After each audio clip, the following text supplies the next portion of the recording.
Chapter 6. The on-call room at the fire station was silent and dark when Noah awoke the next morning. He sat up and stretched, twisting to loosen the tight muscles in his back and ease the knots he could feel forming across his shoulders.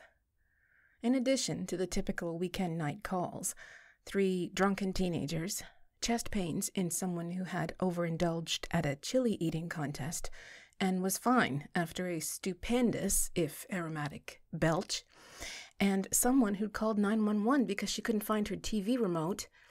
There had been a couple of more serious calls, too. Both had required that he and Emma carry elderly patients down the stairs of their upper-floor apartments. Now his sore back was filing a formal complaint, soon to be followed, he assumed, by a grievance from his aching knees. Maybe he was getting too old for this, he thought wryly, remembering with a pang that he was now officially in his 3rd decade. But with that realization came a more pleasant thought. A memory, in fact. A memory of precisely how he had ushered in his 3rd decade. In bed. With Katie Malone. Kissing her sensuous, pert little lips and holding her curvaceous body tightly against his own. Feeling her move beneath him and run her hands up his back and moan and sigh. He smiled to himself at the memory, allowing it to play through his mind again and again like a looped movie. God, she had been so sensual. Even surprised as she had been by his sudden move on her, even between stammered demands for an explanation, when he had lowered his head to hers and felt her lips, her response to him had been unmistakable. Talk about fire and desire. She had it in spades. For him. Still, even after all these years. But, he felt his brow furrowing as another thought pushed its way into his little reverie. Okay, jumping into the lake with her hadn't gone exactly as he had hoped. She really had been furious with him, if the glare she'd shot him was any indication, and, of course, the threats against his life were a big sign, too. And even though he thought he'd managed to win her over again just before he left, with another indulgent appetizer of a kiss, it wasn't exactly the teenage fantasy-come-true reaction he'd been going for. Well, it's not like he'd had a ton of time to plan it, of course. He'd only read about it in her diary the night before, and was still processing this startling new development. He'd really just wanted to let her see him naked, truth be told. But when she'd stubbornly refused to look down and take a peek, when she was risking dry eye to keep that unblinking, unwavering stare fixed on his face, he'd had to think of something to impress her. And the water hadn't been that cold. Still, strike one for Kincaid. He needed something else. He glanced over at the backpack he'd tossed carelessly on the end of his bunk after his shift. It usually held only a change of clothes, his lunch, his Spanish phrasebook, and a few other essentials. But now it also concealed a guilty pleasure, a secret treasure. Her diary. Just a few more pages, he told himself, unzipping the bag and withdrawing the battered pink diary. What harm could it do to read just a few more pages? He'd wanted to start at the beginning, to go back in time with her and follow her life for a few months in sequence, but something urged him to read only the entries that involved him. It felt too invasive to read the whole thing. Hell, who was he kidding? It was invasive, period. He shouldn't be reading it. Just a few more pages. He cracked open the book and skimmed through the crisp pages, catching odd words here and there and ignoring anything that didn't seem relevant to him. Then an entry leapt off the page, and he found himself drawn in. June 25th, 1996. I had my first kiss tonight. I feel like it should be a really big deal, and I guess that's why I'm writing about it, but I can't help but wonder what all the fuss was about. I mean, I've seen tons of movies, and I know how people are supposed to kiss and everything. This just wasn't anything like that. Is there something wrong with me? I should back up and explain. in case I read this 100 years from now and forget how it happened. After dinner, the doorbell rang, and when I answered it, Jeffrey was standing there. Noah smiled to himself as he read the bold blue lettering and ran his fingers over the words. Jeffrey. Jeffrey Lucas. Or rather, Mucus Lucas, as he and his friends had secretly referred to the guy behind his back. An image of the geeky kid with the acne and the large glasses and the unfortunate sinus condition floated into his mind, and he laughed out loud. The kid who had left town on a scholarship to MIT or something and had never come back. Mucus Lucas. Had he seriously given Katie her first kiss? He wanted to know if I wanted to go for a bike ride, and I said sure. So we headed out to the lake and just hung out there for a while, not far from Paige's cabin. It was a really nice night. The sky was really pretty, and there was a nice breeze, and all of a sudden, Jeffrey got this strange look on his face, like he was going to be sick. I asked him if he was okay, and he didn't answer at first, and then he just blurted out, "I really want to kiss you." Noah snorted. Typical Mucus. Hardly the suavest guy around. Poor Katie. I didn't know what to do. I thought guys just sort of went ahead and did it to you. I didn't think they sort of asked you if it was okay first. I mean, okay, I appreciate that he didn't lunge at me like some kind of sex maniac, but it was hardly romantic. What was I supposed to do? I had no idea what to say. So I just smiled at him and I said, okay, duh. And so he leaned over and put his hands on my shoulders and kissed me. It felt kind of weird, and it was over really quick. I was kind of glad, actually. He looked really embarrassed and wouldn't look at me for about 15 minutes, and then he started talking about a bunch of other stuff like it never happened. And all I kept thinking was, this isn't the way it is in the movies. In the movies, the guy just goes for it and is all passionate and sexy about it and kisses the girl deeply and romantically, like with his tongue and everything. And then I couldn't help it. I started imagining how Noah would have done it. And I got this funny feeling in my stomach just thinking about it. I bet he'd be a fantastic kisser. Noah smiled again, feeling an almost adolescent thrill at her words. She'd been thinking about him, even when some other guy had kissed her. What male ego could resist flushing with pride over that little tidbit of information? I bet he'd be all breathless and passionate, and I bet he wouldn't ask first. I bet he'd just up and do it. I bet he'd, push me up against the wall or something. The wall thing again. Young Katie had definitely had a thing for being kissed up against a wall. He wondered idly if anyone had ever done that to her, the way she'd wanted. Maybe no one had ever known about it. Until now. But I don't want to make it sound like I don't like Jeffrey. I do. He's great, really. He's super smart and really serious, in a way guys like Noah could never be. I think he's really going to go somewhere in life. Great, thought Noah. All that male pride suddenly withering like his thing had in the coldness of the lake. Serious in the way guys like him could never be. I just wish Jeffrey was a little more romantic or sure of himself, like Noah is. Or rather, like I think Noah is. I don't know from personal experience, sadly, but I imagine he knows a thing or two about pursuing a girl. I bet he's like guys are in the movies. I bet he just shows up on a girl's doorstep at just the right time. I bet he knows when a girl likes him and knows just what to say and do. 0 for 3, Noah thought. Not serious, not the least bit aware that she'd liked him, and not a clue what to say or do beyond tossing her in a freezing lake. But the fact that Katie had thought of him that way was so damn charming. All those years ago, she had believed him to be this bastion of masculinity, this paragon of men. He made his chest tighten just a little. But unfortunately, Noah wasn't the one who wanted to kiss me. And even though I like Jeffrey, I really don't want him to kiss me again. Sigh, I guess the Stones were right. You can't always get what you want. Noah closed the diary and sat for a moment, thinking, the smile still on his face.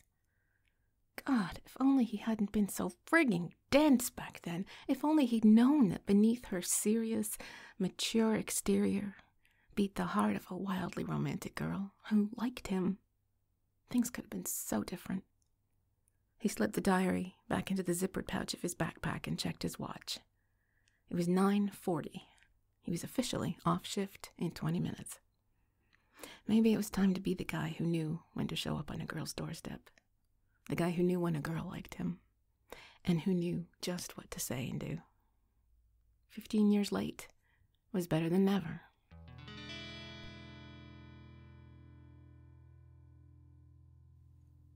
Kate readjusted the large box in her hands, kicked closed the wooden screen door with a decisive thwap, and blew out a puff of air to clear the loose strands of hair falling across her eyes.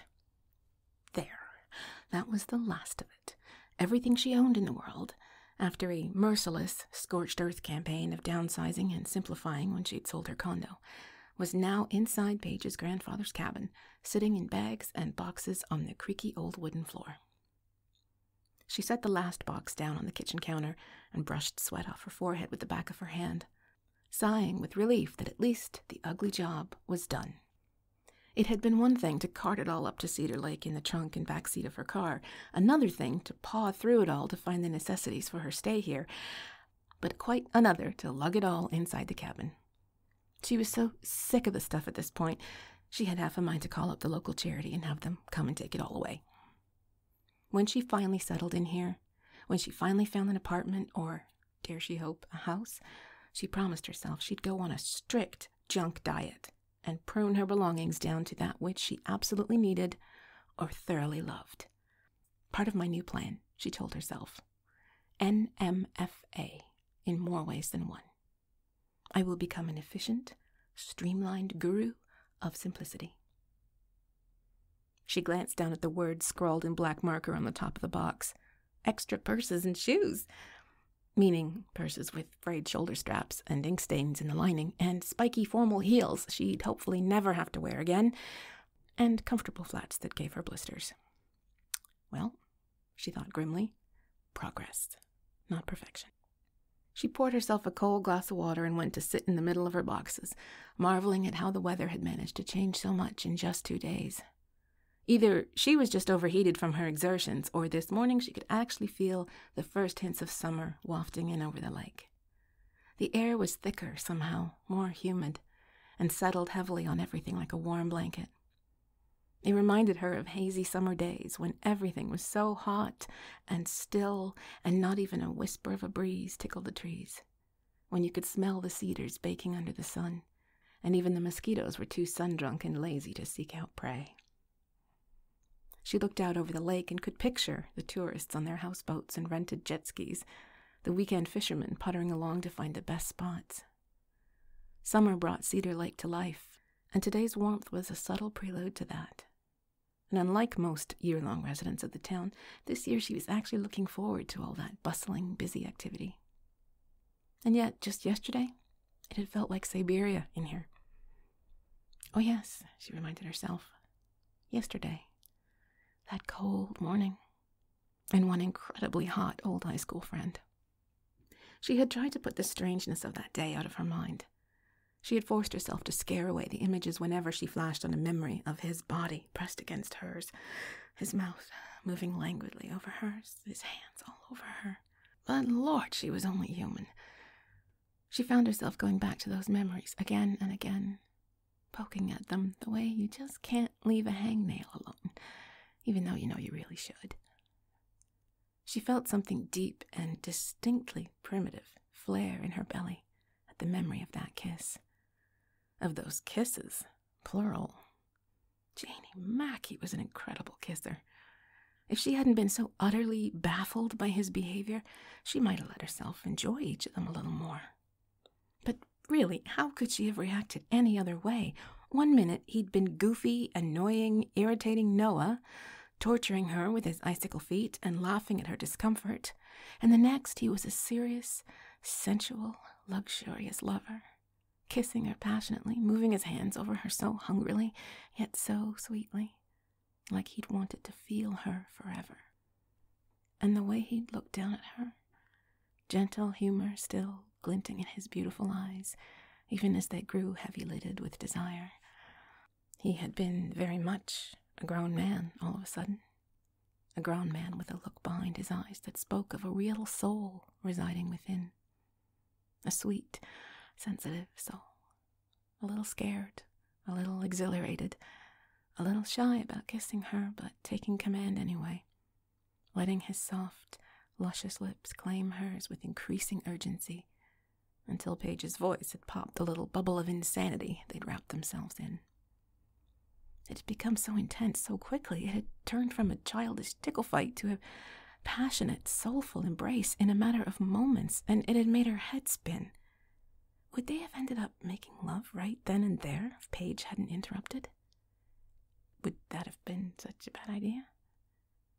And later, teasing her with his lips, his warm breath tickling her cheek, tempting her to reach for him, kissing her with slow, almost torturous sensuality. She sat up on her knees and began to open up the box nearest her, forcing her mind away from these memories. It didn't matter how sweet and soulful and gorgeous he looked as he caressed her gently and bent his head towards her. "All right, enough," she said sharply, the sound of her own voice breaking the pleasant silence of the cabin. "Let's just stay focused, Malone." Malone. She cringed. Lord, he was affecting her already. She was calling herself Malone now, like he did, and she hadn't even been here 2 days. She absolutely could not allow herself to be affected by him or what he had done to her. Because after he'd left yesterday, after that casual happy birthday Malone from the doorway, the realization had slowly washed over her. Her birthday. Had that whole thing been some bizarre and wildly inappropriate sort of birthday present? Had Paige told him about Lloyd, or about how lonely she was feeling, or how she was moving back home to find love? All the things that had tumbled out of her mouth over the phone to Paige shortly after her night with Lloyd, all the pent-up frustration and homesickness and loneliness, had Paige revealed all of it to Noah? She wouldn't have thought so. Nor could she believe that Paige would pimp out her brother as some sort of weird sexual birthday present, but it was the only vaguely plausible explanation she could come up with. Noah, saving the day again, being the hero, in a strange, I'm just a gigolo sort of way. You need a little lovin', Malone? I got just what you need. No, that couldn't be it. That couldn't be it. Who would do that? Who would make out with an old high school friend out of pity? Maybe someone without much in the way of modesty? Maybe someone who didn't take sex or relationships seriously and could sleep with someone as easily as shake their hand? Maybe the kind of guy who would strip naked in front of everyone and throw himself and others into a lake? She sighed and tried to shake off the unpleasant thought. She certainly hoped there had been more going on than a birthday grope for the pathetic old friend who couldn't find a man. And not just because of the humiliation she'd feel if it were true, but also because she'd never forgive Noah for it, and would have to question Paige pretty thoroughly as well. Maybe she had been right all along. Maybe it had been his birthday he'd been thinking of. Maybe he had just been lonely and horny, and she'd been the only available woman around. At least that idea was a little easier to live with, and a lot more likely to be true. She reached into the open box, pulling out a handful of DVDs, mostly black and white classics and campy film noir. She sorted through them, smiling at the titles and the overly dramatic poster art.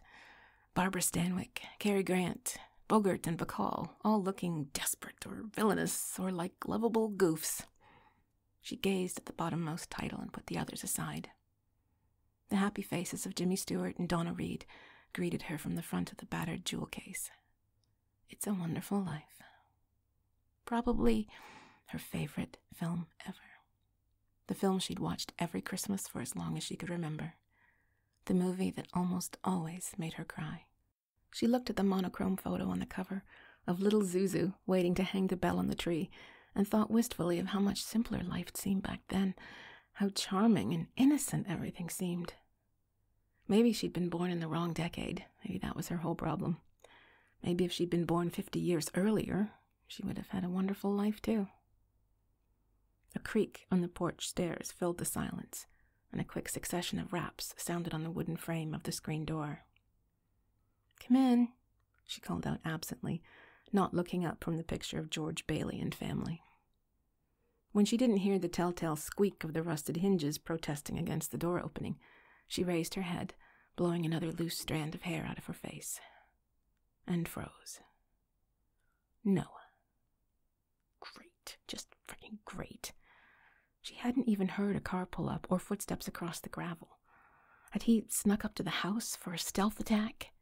Maybe he had just materialized out of thin air, courtesy of his leprechaun friends. At this point, she was willing to believe almost anything. "What do you want?" she asked, and cringed at how rudely that had come out. She didn't want to turn into a shrew or anything. She just didn't particularly want to face him right now. "Aren't you going to invite me in?" he asked, through the screen, filling the doorway completely with his impressive size. Was it possible he'd had a growth spurt at, 25?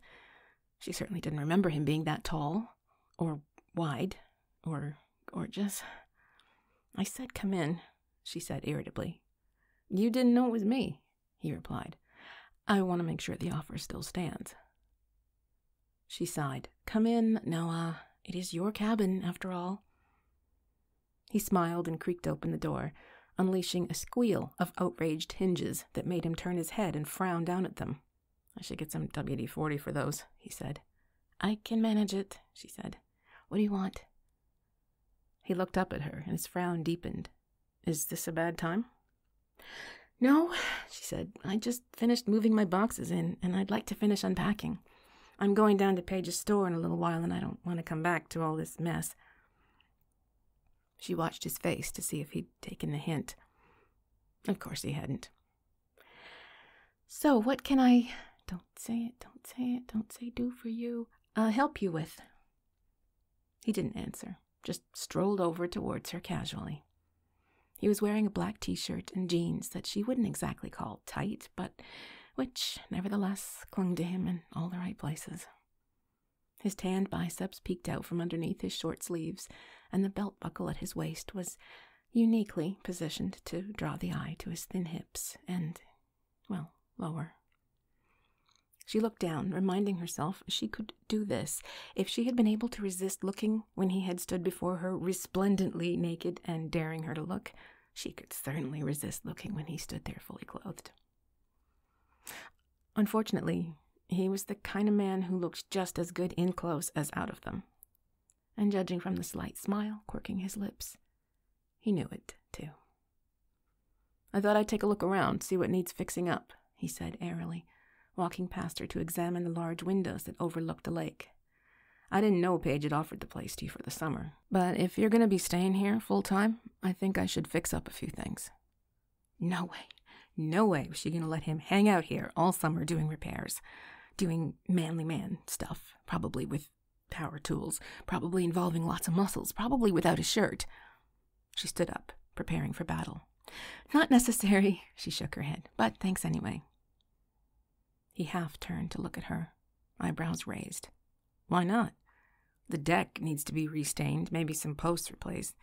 I don't know, I think the roof leaks, and—" "Really, it's okay," she smiled. Her best, "let's drop the subject, okay?" smile. He just looked at her.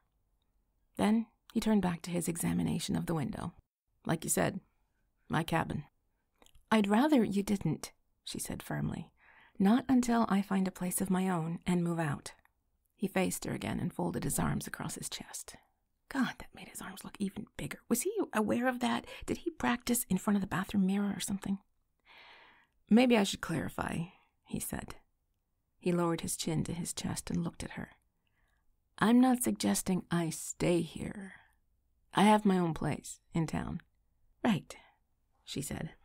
Great. Now she had to try not picturing what his place might look like, what kinds of soft furnishings and flat surfaces there might be where he could lay someone back. And "So is there some reason you don't want me around?"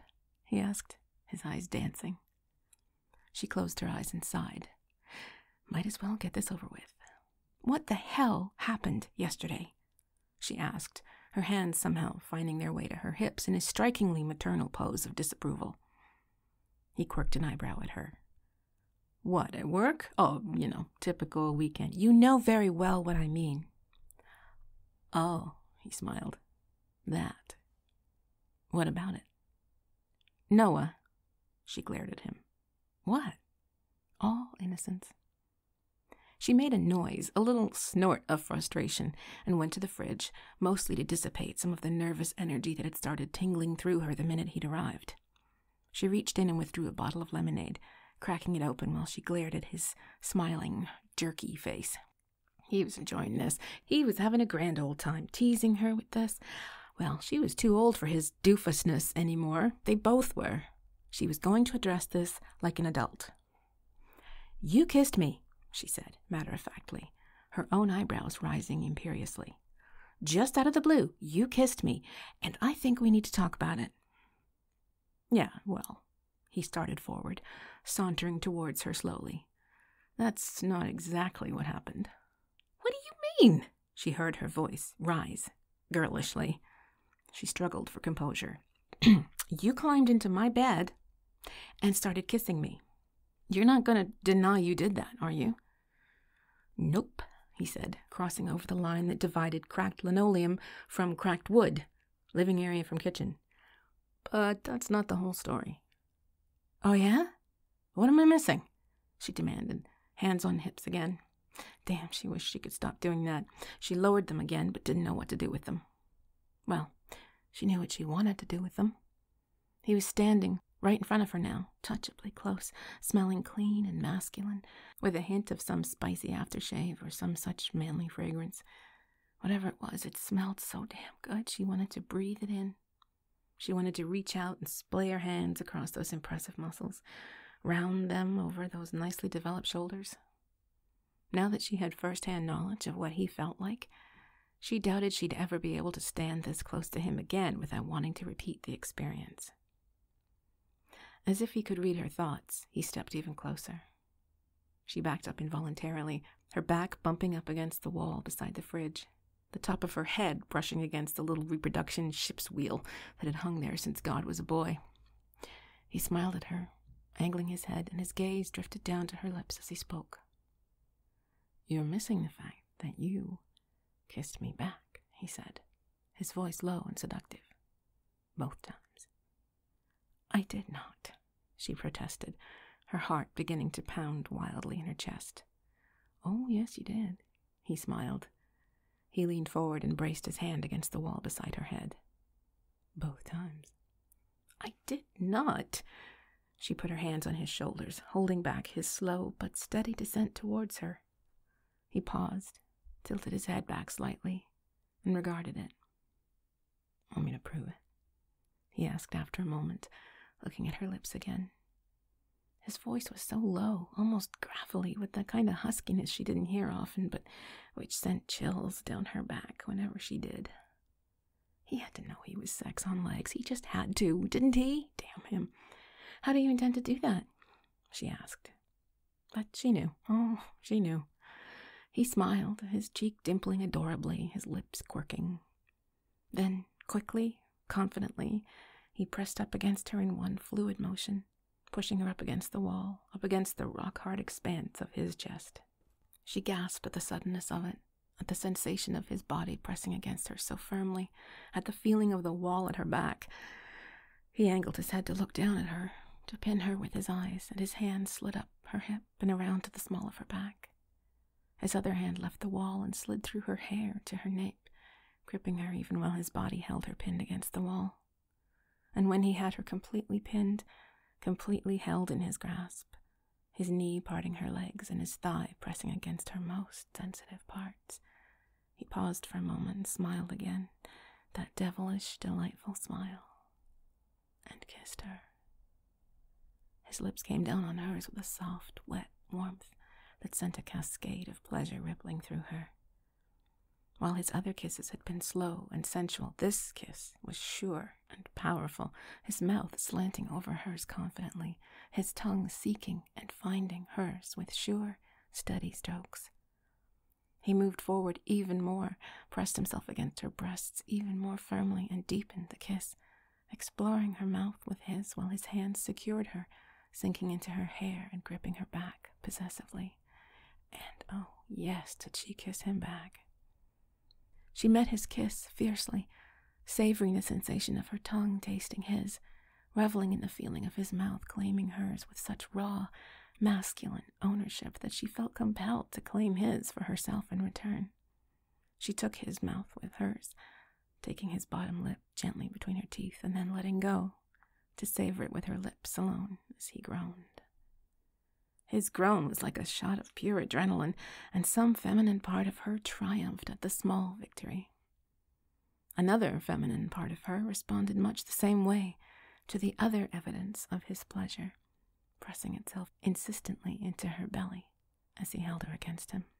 He retaliated, moving to cup her breast with his hand while he gripped the back of her head more firmly and increased the ferocity of the kiss. His mouth moved over hers hungrily as his ragged breaths escaped into her mouth and his small groans of pleasure increased. She reached up to cup his face, to touch him, to draw him nearer to her as she returned his passion and let her hand slide into his silken blonde strands. He was so strong, so powerfully tense and restrained, she could feel the strength he held back as he possessed her.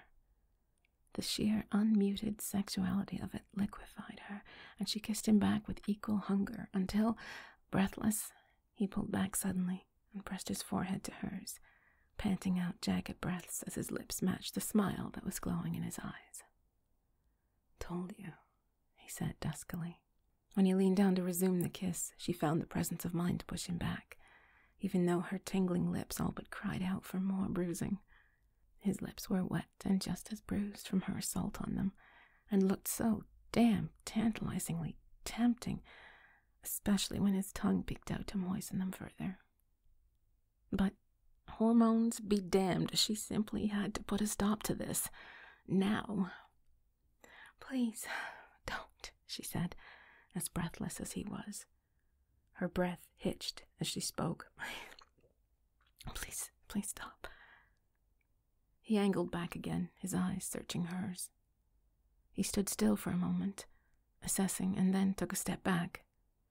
His hand slipped from her, and as his body left hers, she felt his absence so acutely she almost wanted to tug him back towards her. "What's wrong?" he asked, a softer, more sober concern coloring his voice. He was still standing close enough to touch. "Look, I'm sorry if I—" "No, I can't do this," she said sharply, finding the strength to push him back out of her way so she could move away from the wall. He let her pass and pivoted to watch her progress as she went towards the windows, her hand on her forehead. "I'm sorry," he said again. But you did kiss me back. Just saying." No, it's okay," she said quickly. You're right, I did kiss you back." He smiled, that adorably, dimply smile that had charmed the pants off so many women. Literally. "But I shouldn't have," she said, and her heart tightened when she saw his smile fade. She sighed. "Look, kissing you is lovely," she managed. Lovely didn't even begin to describe how glorious kissing him was.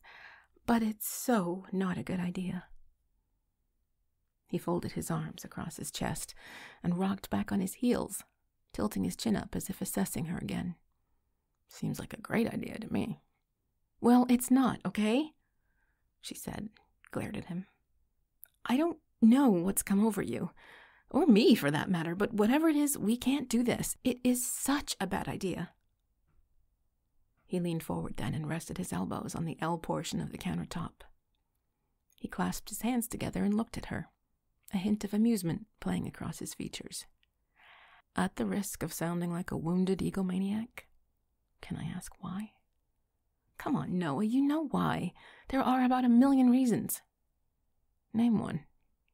"We're like oil and water," she said, exasperated. "Like night and day. Two people couldn't be more different. Opposites attract. She stammered, we just aren't suited at all. We're just too different, and you know it. It was on the tip of her tongue. She wanted to say it. She wanted to blurt out that she wanted marriage and family and a serious relationship, and that she knew he didn't. But she stopped herself because she knew, because that little voice inside her whispered it to her, that she wanted to say it out of a vain, ridiculous hope that he would tell her that's what he wanted too. As if this were some bizarre fantasy world, one in which Noah Kincaid not only kissed her stupid up against a wall, but one in which he gazed into her eyes and said he wanted to get serious too, and that maybe they could get serious together. She wanted to hear those words from him so badly, but looking at him, as he leaned his big, muscular body against the counter, as he grinned at her with playfulness dancing in those gorgeous blue eyes, she knew what a pointless fantasy it was. "You and I are nothing alike," she said instead. "We never have been, and I don't want to—" She paused, biting her lip, biting her tongue. "Waste my time," she finished. Something flickered in his eyes. The playfulness ebbed, and he straightened up. He looked at her for a long moment. And then the smile was back, the offhanded, no worries, mate kind of smile she was used to from him. "So I'm not good enough for you, huh?" he asked. "Is that what you're trying to say?" "No, of course not." "Yeah, I think that's it," he said, still smiling. "I'm just some blue-collar EMT, right?" "Noah." She stared at him, shocked at his words, at the frankness of them, the blunt, almost pained tinge to his voice. She had never heard him say anything like that before, found it hard to believe he could even think something like that. "No, Hey, it's okay," he said offhandedly. "Just because I'm a great kisser doesn't mean you want to waste your time. I get it." She swallowed, and she felt panic tighten her chest. God, he didn't really think that, did he? She had always admired what he did, even back in high school. She had never once disparaged his career. She had nothing but admiration for paramedics and first responders. He couldn't possibly think she looked down on him or didn't want him because of his job, could he? "Listen, Noah, you've got it wrong," she said. "It has nothing to do with your job or anything like that." "Oh, so it's just me personally you don't like." She closed her eyes. "Of course not." "Hey, it's okay, Malone," he said, his voice light. She opened her eyes and saw him smiling, genuinely. "Don't stress over it. I just felt like kissing you. No big deal. Okay?" She didn't answer. She couldn't answer. She just stared at him. "Look, I'm heading downtown. I'm going by Paige's," he said casually, turning from the counter and heading towards the door. "You want a lift?" He paused at the door, his expression expectant and questioning. "Noah, can we talk about this, please? I want you to understand." "I understand perfectly," he said easily, smiling. "Really, it's okay. Just forget it. You want a lift or not?" She shook her head and swallowed. "No, I'll head down a little while." "Okay, then." He held up his hand in a kind of wave. "I'll see you around." He pushed open the door and strode out, trotting gracefully down the stairs, the sound of his boots crunching the gravel of the driveway fading as he moved farther away. Kate went to the door and watched him slide into an old pickup. He started up the engine and looked up at her as he stretched the belt across his chest. He smiled and waved again like nothing had happened and pulled the truck out onto the road. A small cloud of dust floated up and he was gone. She slumped against the doorframe and let her eyes go spacey in her head. She could feel them spacing out. She could feel a lot of other things, too. He had just consumed her, up against the wall, like he had been starving for her, like he wanted her more than he'd ever wanted anyone. And he'd kissed her, like she'd never been kissed, with passion and fire and undisguised desire. And she had let herself fall into it, to let go and enjoy it, to kiss him with all the desire she'd always felt for him. It had been the best damn kiss of her life. And then she had hurt him. She hadn't even known it was possible to hurt Noah Kincaid, but she had done it. She had seen it in his eyes, in the meaning of his words, if not the casual nonchalance with which they were spoken. He had felt rejected, and it had hurt him. She, Kate Malone, had hurt Noah Kincaid. She slumped into a kitchen chair, propped an elbow along the back of it, and let her head drop into her hand. What the hell was she supposed to do now?